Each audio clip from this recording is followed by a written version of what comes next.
Okay, so when I say the name John Venn, what's the first thing you think of? It's probably those overlapping circles from math class, right? But believe me, the man was so much more than his diagrams. Back in 1866, he published a book called The Logic of Chance, and it completely revolutionized how we think about the world. It took on one of the slipperiest ideas in all of science, probability, and gave it a much-needed reality check. So, to really get why Venn's work was such a game changer, you have to start with a really simple question. When you flip a coin, is that a matter of math or is it a matter of fact? Is probability just something that exists in our heads, a way to measure how certain we feel? Or is it something real out there in the world, a physical property that we can actually measure? Before John Venn came along, the answer was, well, it was a total toss up. You see, in the middle of the 19th century, the whole field of probability had a serious identity crisis. It was completely stuck between two opposite ideas, and it felt less like a serious science and more like a parlor game for academics. It's like probability had a split personality. On one hand, you had people who thought it was purely subjective.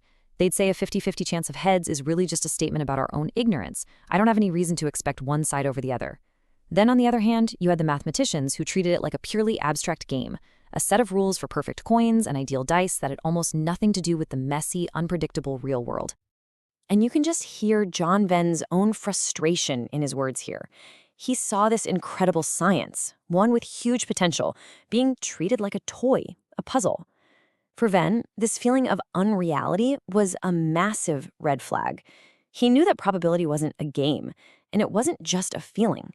It had to be about something real. So how did Venn fix this? Well, he came up with a solution that was both incredibly powerful and refreshingly simple. Venn basically said, look, to understand probability, we need to stop looking inward at our beliefs, and we need to stop looking upward at some abstract mathematical heaven. We need to start looking outward at the world itself. And this led to his core idea, the frequency theory. It sounds complicated, but it's not. For Venn, the probability of something happening isn't a guess or a perfect ratio.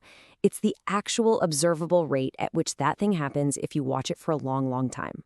A coin has a 1 in 2 chance of landing heads, not because of some abstract symmetry, but because if you actually sit there and flip it 1,000 times, it will land on heads about half the time. Suddenly, probability wasn't a concept anymore.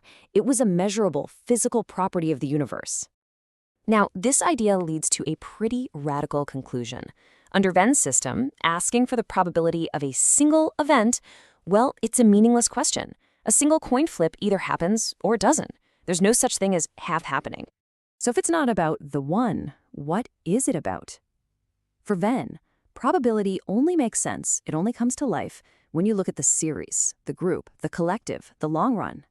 Any one event is totally unpredictable, but the type of event, the group, that's where stable, predictable laws start to show up. The logic of chance isn't about the one, it's about the many. So with this powerful new tool in hand, Venn could start tackling some of the biggest questions of all, like what's really the difference between a random coincidence and a deliberate plan? Let's do a little thought experiment. Imagine you're out camping, far away from any city lights. You look up at the night sky, and you see a cluster of stars that forms a perfect, unmistakable arrow, pointing straight north. What's your first thought? Is it just a 1 in a billion random fluke of how stars are scattered across the galaxy? Or is it a message, a sign? Is it the work of some kind of cosmic design? Before Venn, you could argue about this forever, but with his frequency theory, it suddenly becomes a testable question. Venn's method just cuts right through the debate.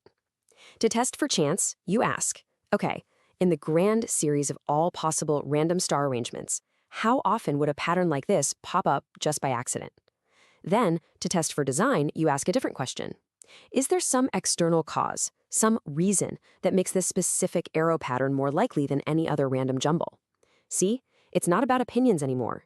It's about comparing frequencies. Now, Venn's idea was way more than just a theory for philosophers to argue about.